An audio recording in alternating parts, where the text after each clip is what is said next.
Hello ഇന്ന് ലഞ്ചിൽ ഇതേ നമുക്ക് ചിക്കൻ പാർട്സാണ് കിട്ടിയിട്ടുള്ളത്. കക്കനും കരളും വേറെ, മുട്ട വേറെ സെപ്പറേറ്റ് ചെയ്ത് വെച്ചിട്ടുണ്ട് കേട്ടോ. പിന്നെ നമുക്ക് മീനും കിട്ടിയിട്ടുണ്ട്, പല വകയാണ് മീൻ. അപ്പോൾ ഇതേ അമ്മ പാർട്സ് നന്നാക്കുമ്പോഴേക്കും നമുക്ക് ഉള്ളി തക്കാളിയൊക്കെ അരിഞ്ഞെടുക്കാം. അപ്പോൾ തക്കാളി, ഉള്ളി, പച്ചമുളക്, വെളുത്തുള്ളിയൊക്കെ ഞാൻ നന്നാക്കിയിട്ട് ഫ്രിഡ്ജിൽ ഇതുപോലെ ബോക്സിലേക്ക് വെക്കാറാണ് കേട്ടോ പതിവ്.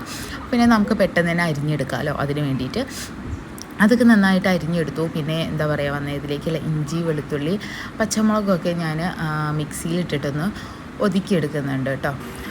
അതൊക്കെ ഒതുക്കിയെടുക്കുമ്പോഴേക്കും അമ്മ പാർട്സ് കഴുകി വൃത്തിയാക്കി കൊടുത്തു. അപ്പോൾ ഞാനത് കുക്കറിലിട്ടിട്ടോ, ഇച്ചിരി വേവുള്ളതാണ്. അപ്പോൾ ഇച്ചിരി ഉപ്പൊക്കെ ഇട്ടിട്ടൊരു ഇച്ചിരി വെള്ളം ഒഴിച്ചിട്ട് 4 വിസിൽ വെക്കുന്ന വരെ ഒന്ന് വെച്ചു. അപ്പോഴേക്കും അമ്മ മീൻ നന്നാക്കുകയാണ്. നമ്മുടെ മീൻ നന്നാക്കൽ കഴിഞ്ഞപ്പോഴേക്കും നമ്മുടെ പാർട്സ് വെന്തിട്ടുണ്ട്.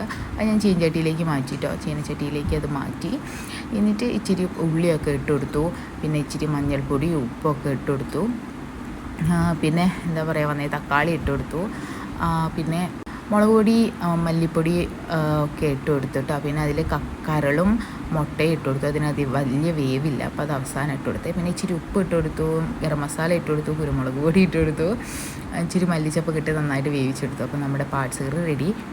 വറുക്കാനുള്ള മീൻ അരപ്പ് വെച്ച് വെച്ചു കേട്ടോ. പിന്നെ നമ്മുടെ മീൻ കറി റെഡിയായി. പിന്നെ മീൻ വറുത്തു.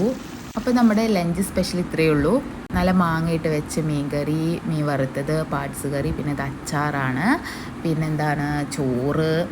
അപ്പോൾ ഇത്രയേ ഉള്ളൂ. വീഡിയോ ഇഷ്ടമായാൽ ലൈക്ക് ചെയ്യുക, ഷെയർ ചെയ്യുക, സബ്സ്ക്രൈബ് ചെയ്യുക.